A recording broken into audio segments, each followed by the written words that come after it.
السلام علیکم ناظرین، ہمارے چینل عقیدہ اہل سنت کو سبسکرائب کیجیے اور ہماری ویڈیو کو لائک کیجیے، کمنٹ کیجیے اینڈ شیئر کیجیے۔ جس کے اوپر رب تبارک و تعالی کی وحی نازل ہوتی ہے، نبی جو ہے اس محترم شخص کو کہتے ہیں جس کے اوپر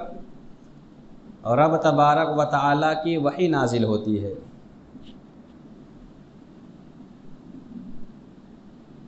اور ہر شخص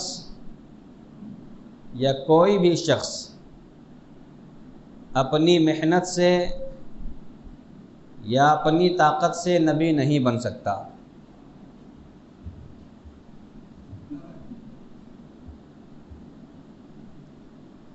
ولی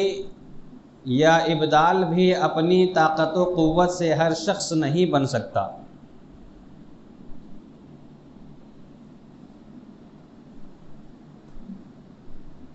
مگر شہید جو ہے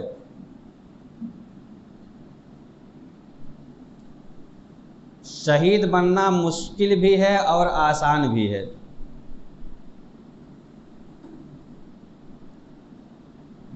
شہید جو ہے وہ مشکل کام بھی ہے اور آسان کام بھی ہے۔ نبی اپنی محنت سے نہیں بن سکتا، کیونکہ رب تبارک و تعالیٰ کے بنانے سے ہی وہ نبی بن سکتا ہے۔ اسی طرح سے کوئی ولی، کوئی قطب، کوئی ابدال اپنی محنت و مشقت سے نہیں بن سکتا۔ مگر شہید بننا آسان بھی ہے اور مشکل بھی ہے۔ مشکل اس لیے ہے کہ ہر ایک شخص کو اپنی زندگی پیاری ہے، اپنی جان پیاری ہے، تو وہ اپنی جان کو قربان کرنا نہیں چاہتا۔ اور آسان اس لیے ہے کہ ایک ہی جھٹکے میں، ایک ہی لمحے میں تھوڑی سی مشکل کو برداشت کر کے وہ شہادت کا جام پی لیتا ہے۔ اور رب تبارک و تعالی اس کو زمین کی پستی سے آسمان کی بلندیوں تک پہنچا دیتا ہے۔ تھوڑی سی مشکل کا سامنا کرنا ہے اس لیے آسان ہے، اور مشکل اس لیے ہے کہ ہر انسان کو اپنی جان پیاری ہے، کوئی بھی اپنی جان کو تکلیف میں ڈالنا نہیں چاہتا۔ حضرات محترم، آسان کس طرح سے ہو جاتا ہے وہ اس واقعے میں آپ لوگ سماعت فرما لیں۔ ایک واقعہ لکھا گیا ہے جو 1934 کا عبد القیوم نام کا ایک شخص ہے جو کراچی میں رہ رہا ہے، اور وہ ایک وکٹوریا گاڑی چلایا کرتا تھا۔ برادران ملت اسلامیہ، وہ شخص اسی وکٹوریا گاڑی کو چلا کر کے اپنے گھر کی زندگی گزر اوقات کیا کرتا تھا، اپنے گھر والوں کی پرورش کیا کرتا تھا، ان کے لیے روزی کا سامان لے کر کے آیا کرتا تھا۔ گھوڑے کی لگام کھینچ کر کے اس کے ہاتھوں پہ جو سو ورم آ گئے تھے، اس کے چھالے موٹے ہو گئے تھے، اس کے چمڑے، ہاتھ کے چمڑے جو ہے سو موٹے ہو گئے تھے۔ برادران ملت اسلامیہ، پورے کراچی میں اس کا کوئی ہمسایہ نہیں تھا، کوئی دوست نہیں تھا، کوئی ہمدرد نہیں تھا۔ اگر اس کا کوئی ہمسایہ تھا، اگر کوئی اس کا دوست تھا تو اس کا گھوڑا موتی تھا۔ برادران ملت اسلامیہ، وہ عبد القیوم ایک کتاب میں دیکھتا ہے، ایک کتاب میں پڑھتا ہے، کیا پڑھتا ہے کہ ایک گستاخ رسول ہے جس نے اللہ کے رسول صلی اللہ تعالی علیہ وسلم کی شان میں گستاخی کی ہے، جو ایک کتاب لکھا ہے، اور اس کتاب کے اندر آقا کائنات صلی اللہ تعالی علیہ وسلم کی شان میں گستاخی کی ہے، اور اس کا مقدمہ چل رہا ہے، کورٹ میں اس کا مقدمہ چل رہا ہے، کچہری میں اس کا مقدمہ چل رہا ہے، اور آج اس کے مقدمے کا فیصلہ ہونے والا ہے۔ برادران ملت اسلامیہ، وہ عبد القیوم نامی اپنے گھوڑے کو وہیں پہ گھماتا ہے اور کورٹ کی طرف لے چلتا ہے۔ کورٹ اور کچہری کی طرف جو سو اپنے گھوڑے کو لے کر کے جو سو رواں اور دما ہو جاتا ہے۔ کچہری کے پاس جانے کے بعد اپنے گھوڑے کو روکتا ہے اور ایک کونے میں اسے رکھ دیتا ہے، اور جلد ہی وہ جو سو کچہری گھڑی کے اندر جانے کی کوشش کرنے لگتا ہے۔ حضرات محترم ابھی جو ہے سو وہ اس کے اندر قدم ہی رکھا تھا، کیا دیکھتا ہے کہ بہت بڑے جج، بہت بڑے بڑے جج ہیں، بہت بڑے بڑے وکیل ہیں جو اس کے جو ہے سو اس کی جو سو تاریخ لکھ رہے ہیں، اس کے جو ہے سو آنے والے فیصلے کو لکھ رہے ہیں، مگر یہ عبد القیوم نامی شخص اس نوجوان کے پاس جاتا ہے جس نے آقا کائنات صلی اللہ علیہ وسلم کی شان میں گستاخی کی تھی، اس کے قریب جاتا ہے اور ایک چاقو کا ایسا وار کرتا ہے، ایک چاقو کا ایسا وار کرتا ہے کہ آہستہ آہستہ اس کے گلے گردن پورے کے پورے کٹ جاتے ہیں اور وہ زمین پر گر کر کے ٹھنڈا ہو جاتا ہے۔ اب جو ہے اس عبد القیوم کو کوئی جانتا تک نہیں تھا، پوری کوئی کراچی میں اسے پہچانتا تک نہیں تھا، کوئی اس کا ہمدرد نہیں تھا، کوئی اس کا ہم ساتھی نہیں تھا۔ عبد القیوم اس شخص کو قتل کرنے کے بعد اپنے آپ کو پولیس کے حوالے کر دیتا ہے، کوئی بھی مزاحمت نہیں کرتا ہے، اپنے آپ کو پولیس کے حوالے کر دیتا ہے۔ اب اس واقعے کے بعد پورے عبد القیوم کو پورے کراچی نہیں بلکہ پورا ہندوستان جاننے لگا ہے۔ برادران ملت اسلامیہ اس وقت کے بڑے بڑے وکیل، بڑے بڑے شہرت رکھنے والے جج جو عبد القیوم کے پاس جاتے ہیں۔ عبد القیوم کو اس وقت ضمانت کے طور پر چھوڑ دیا جاتا ہے مگر اس کا مقدمہ چالو رہتا ہے، کورٹ میں اس کا مقدمہ چالو رہتا ہے۔ اب جو سو بڑے بڑے وکیل، بڑے بڑے شہرت رکھنے والے وکیل جو سو عبد القیوم کے پاس جاتے ہیں اور کہتے ہیں کہ میں آپ کو بچا لوں گا، صرف آپ کو جو سو زبان پلٹ دینی ہے، آپ کو وہاں جھوٹ بولنا ہے، آپ کو اپنی زبان کو پلٹ دینی ہے کہ میں نے اس کا قتل نہیں کیا ہے یا میں نے اسے جان بوجھ کر کے قتل نہیں کیا ہے۔ حضرات محترم عبد القیوم کہتا ہے کہ نہیں نہیں، میں نے پورے ہوش و حواس میں اس کا قتل کیا ہے۔ وکیل صاحب آپ مجھے گمراہ کرنے کی کوشش نہ کریں، مجھے اس جو سو اس شہادت سے جو سو اس نعمت سے مجھے جو سو دور ہونے کی کوشش، دور کرنے کی کوشش نہ کریں۔ حضرات محترم عبد القیوم کہتا ہے کہ میں اپنی زبان کو پلٹ نہیں سکتا اور جھوٹ بول کر کے اپنی عاقبت کو میں خراب نہیں کر سکتا۔ حضرات محترم آخر کار جو سو مسجدوں میں ان کے لیے دعائیں کرنے کی جانے لگی، چھوٹے چھوٹے بچے ان کے لیے دعا کرنے لگے، گھروں میں عورتیں ان کے لیے منتیں مانگنے لگی، مسجدوں میں اماموں سے ان کے لیے دعا کرنے کی جانے لگی کہ عبد القیوم کو کسی طرح سے رہائی مل جائے، عبد القیوم کو کسی طرح سے چھٹکارا مل جائے، عبد القیوم کو اس قتل کے الزام سے کسی طرح سے چھٹکارا مل جائے۔ مگر برادران ملت اسلامیہ جو اللہ کو منظور تھے وہی بات ہوئی اور عبد القیوم عبد القیوم کا ارادہ جو سو وہ سچ ہو گیا اور کورٹ نے اسے جو سو پھانسی کی سزا سنا دی اور اسے پھانسی دے دی گئی۔ حضرات محترم عبد القیوم کا جب جنازہ نکلا ہے تو 25 لاکھ مسلمانوں کے ساتھ نکلا ہے۔ کراچی والوں کا کہنا ہے کہ اس سے پہلے اس طرح سے کسی کے جنازے میں لوگ شامل نہیں ہوئے، کسی کے جنازے میں لوگ شامل نہیں ہوئے۔ جب اس کے جنازے کو لے کر کے جایا جا رہا تھا تو اوپر چھت سے عورتیں اپنے دوپٹے سے آنسو پوچھ رہی تھی اور ان کے اوپر پھول جو سو نچھاور کر رہی تھی۔ حضرات محترم عبد القیوم کے جنازے کو لے کر کے جایا جا رہا ہے، عبد القیوم کے جنازے کو دفنا دیا گیا ہے۔ حضرات محترم عبد القیوم کو جو سو دفنا دیا گیا مگر عبد القیوم نے صرف ایک گستاخ رسول کو قتل کر دیا، ایک گستاخ رسول کو قتل کیا، اس لیے قتل کیا کہ اس نے نبی کی شان میں گستاخی کی تھی اور اسی بنا پر اسے شہادت کا مرتبہ مل جاتا ہے، شہادت کا درجہ مل جاتا ہے۔ برادران ملت اسلامیہ تو آسان اس لیے ہے شہید کا مرتبہ پانا کہ اگر اس میں جو سو تھوڑی سی جو سو آپ مشکلوں کا سامنا کر لیں گے تو آپ کو شہادت کا مرتبہ مل جائے گا۔ حضرات محترم پڑھیں درود پاک اللہم صلی علی سیدنا شفیعنا نبینا مولانا محمد بارک وسلم صلو علیہ صلاۃ و سلام علیک یا رسول اللہ صلی اللہ تعالی علیہ وسلم۔ حضرات محترم شہید کی 3 قسمیں ہیں، ایک شہید حقیقی، ایک شہید فقہی اور ایک شہید حکمی۔ شہید حقیقی وہ ہے جو اللہ کی راہ میں اپنی جان کو قربان کر دیتا ہے، اور شہید فقہی وہ ہے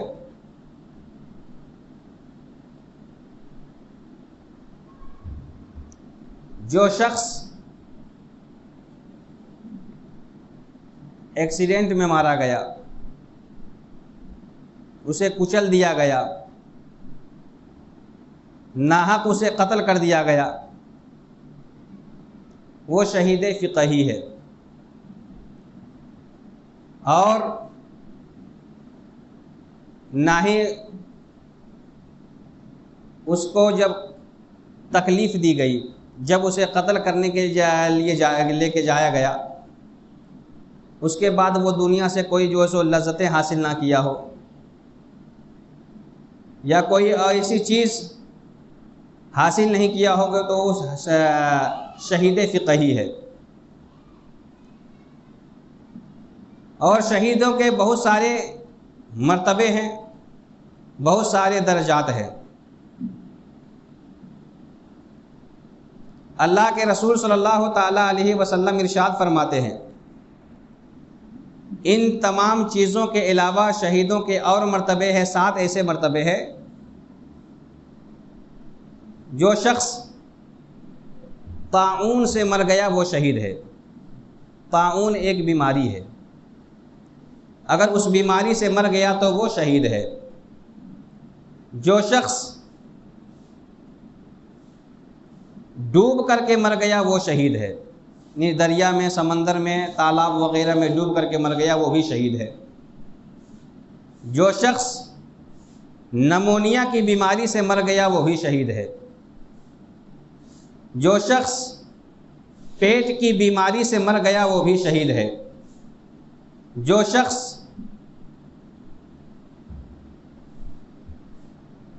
دب کر کے، بلڈنگ وغیرہ میں دب کر کے مر گیا وہ بھی شہید ہے۔ اور وہ عورت جو بچہ پیدا کرتے وقت مر گئی وہ بھی شہید ہے۔ ان تمام چیزوں کے علاوہ اور بہت سارے شہیدوں کے مرتبے ہیں۔ ایکسیڈنٹ میں مارا گیا، ناحق قتل کر دیا گیا، ڈوب کر کے مر گیا، وغیرہ وغیرہ ساری باتیں جو یہ شہیدوں میں جو سو شمار ہے۔ برادران ملت اسلامیہ، شہیدوں کا مقام وہ منافق ہے، منافق کے تعلق سے کہا گیا ہے، وہ منافق ہے جو اپنی جان، اپنے مال کو لے کر کے اللہ کی راہ میں لڑنے کے لیے گیا، اور جب اس کا دشمنوں سے مقابلہ ہوا، دشمنوں سے اس کا مقابلہ ہوا تو وہ لڑتا ہوا جو ہے سو مر گیا، وہ جہنم میں جائے گا۔ منافق کے تعلق سے کہا کہ وہ جہنم میں جائے گا، کیونکہ وہ منافق ہے، اس کے دل میں جو ہے سو اللہ کا خوف بھی ہے اور دنیا کی محبت ہے، اور وہ منافقت کرتا ہے، وہ کفر کرتا ہے، اس لیے وہ جہنم میں جائے گا۔ برادران ملت اسلامیہ، تو اگر کوئی جہادی ایسا ہے جو اللہ کے راہ میں لڑنے کے لیے جا رہا ہے مگر وہ منافق ہے، وہ رب تبارک و تعالیٰ کو کہیں کہیں جھٹلا بھی رہا ہے، رب تبارک و تعالیٰ کو کہیں سچا بھی کہہ رہا ہے، رب تبارک و تعالیٰ کو کہیں جو سو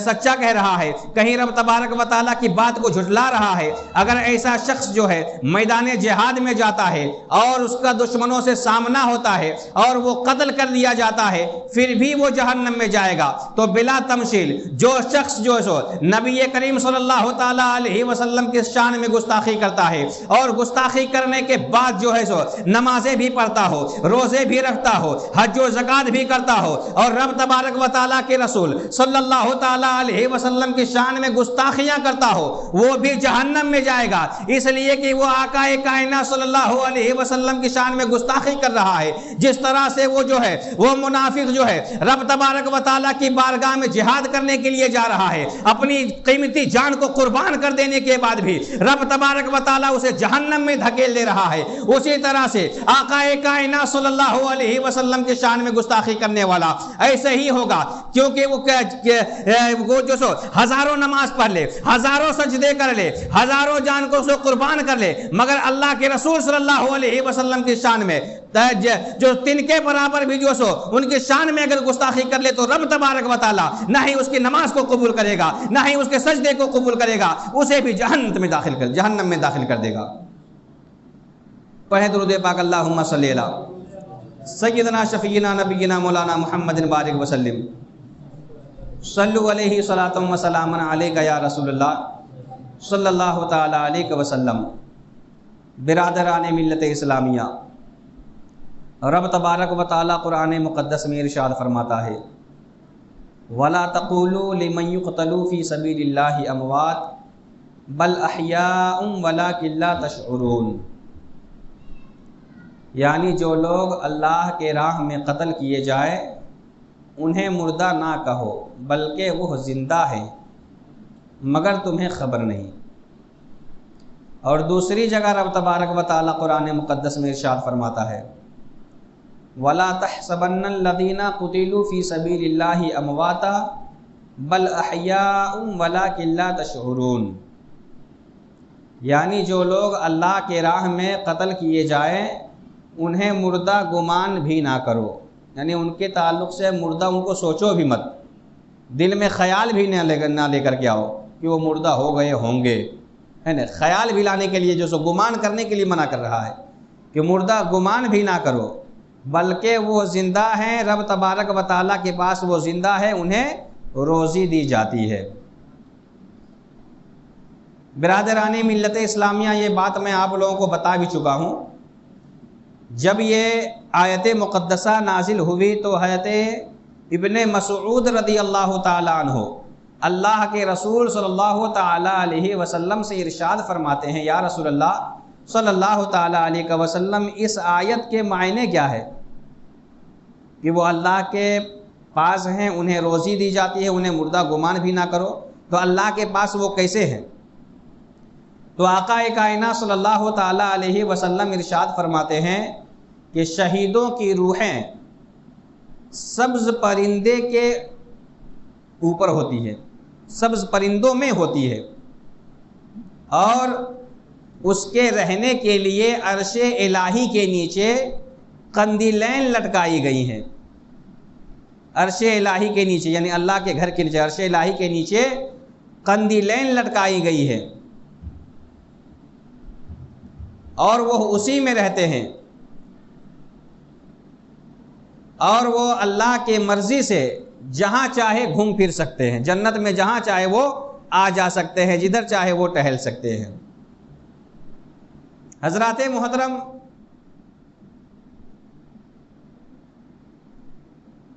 اللہ کے رسول صلی اللہ تعالی علیہ وسلم نے یہ بھی ارشاد فرمایا تھا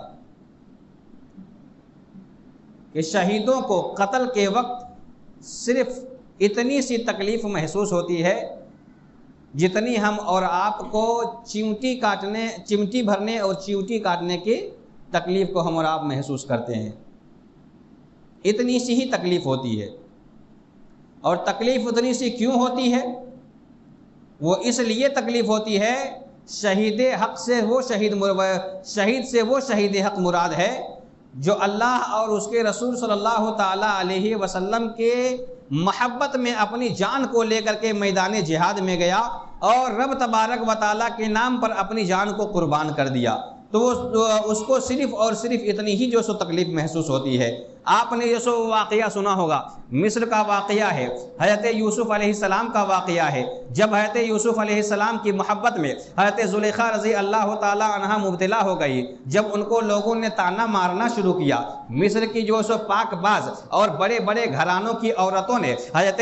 زلیخا کو جب جو ہے تانا مارنا شروع کیا کہ اے زلیخا، تو نے کیسے شخص سے محبت کر لی ہے، ایک ایسا شخص ہے جو غلام ہے، تو نے ایسے شخص سے محبت کر لی ہے جو غلام ہے۔ حضرات محترم، حضرت زلیخا رضی اللہ تعالی عنہا جو ہے اپنے گھر میں ان تمام عورتوں کو دعوت کرواتی ہے اور ان کے لیے دسترخوان بچھواتی ہے اور طرح طرح کے میوے پکواتی ہے، طرح طرح کے ان کے لیے پکوان پکواتی ہے، دسترخوان بچھا دیا گیا ہے، دسترخوان پہ جو سو کھانا لگا دیا گیا ہے، ان عورتوں کو بلا لیا گیا ہے، اور ان عورتوں کو بلانے کے بعد ان کے ہاتھ میں ایک ایک جو سو پھل دے دیا گیا ہے۔ ایک روایت میں نیمبو آیا ہے